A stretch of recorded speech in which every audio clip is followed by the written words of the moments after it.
Selamat datang di Museum Tejaniya, Museum Janur.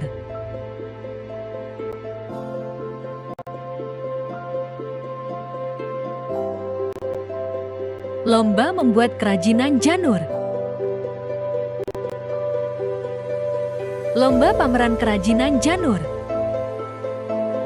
Sejarah janur. Asal mula penggunaan janur diyakini berasal dari zaman Kerajaan Mataram kuno di Jawa Tengah. Pada zaman itu, janur digunakan sebagai lambang keagungan dan kekuasaan raja. Janur kuning digunakan sebagai hiasan pada saat pelantikan raja atau upacara kerajaan lainnya.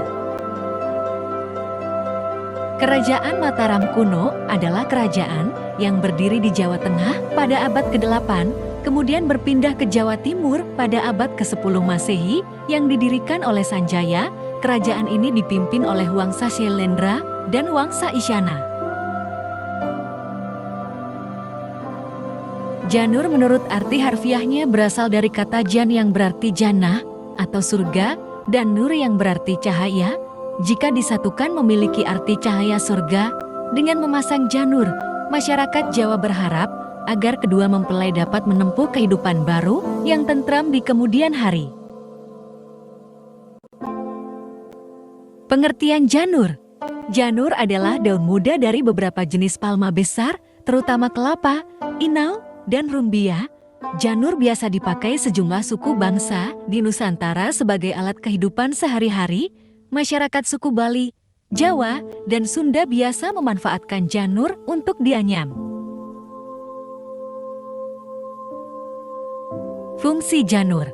Janur lazimnya digunakan sebagai penghias sekaligus penanda sebuah ritual, perayaan, hajatan, atau perhelatan besar, tetapi janur juga dapat dijadikan sebagai alat rumah tangga sehari-hari, contohnya sapu lidi. Sapu lidi adalah alat pembersih halaman, pekarangan, atau jalan raya yang terbuat dari lidi pelepah pohon. Lidi yang digunakan bisa berasal dari pelepah kelapa atau aren.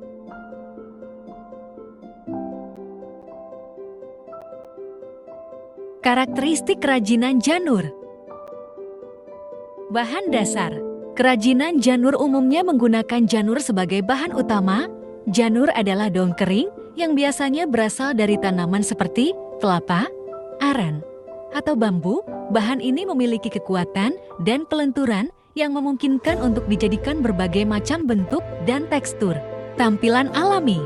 Karakteristik penting dari kerajinan janur adalah tampilan alami yang dimilikinya dalam pembuatan. Biasanya warna dan tekstur alami janur dipertahankan atau diperkuat untuk mendapatkan kesan alam yang otentik.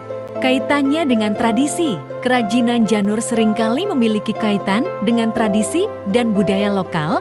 Ini memberi nilai historis dan keberlanjutan pada kerajinan tersebut. Keterampilan tangan. Pembuatan kerajinan janur biasanya melibatkan keterampilan tangan yang terampil dan keahlian dalam mengatur janur dengan presisi. Fleksibilitas dan adaptabilitas.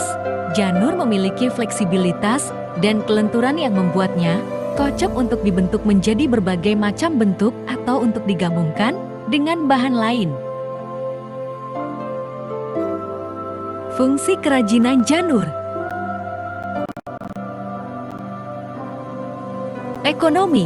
Hasil kerajinan janur dapat dijual sebagai barang dagangan atau souvenir kepada wisatawan atau pelanggan lokal. Konservasi dan pelestarian sumber daya alam. Pembuatan kerajinan janur merupakan sumber daya alam yang terbarukan.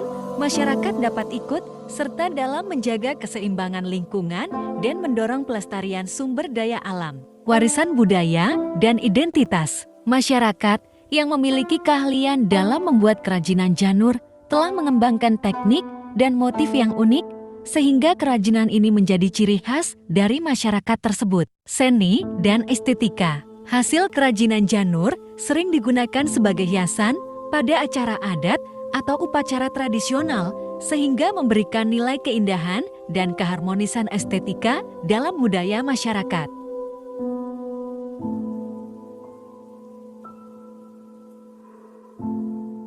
Cara pembuatan janur.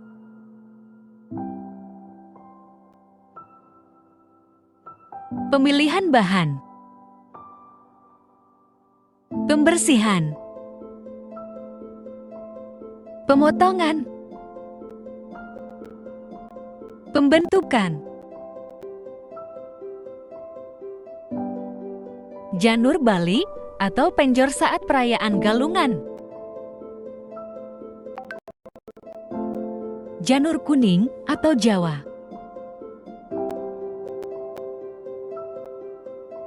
Janur kembar mayang dan janur pernikahan sesama pasangan yang belum menikah.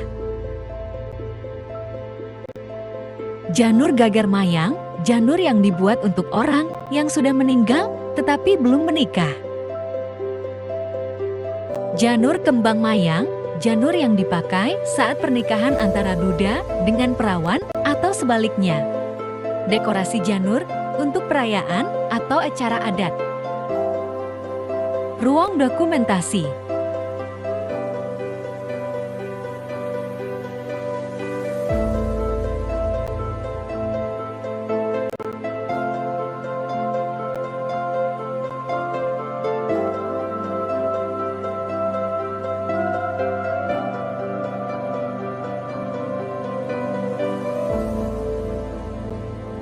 Lomba penjor Galungan. Gagar mayang atau gagar pengantin. Tradisi temu manten adat Solo. Contoh cara membuat janur umbul-umbul. Pameran janur.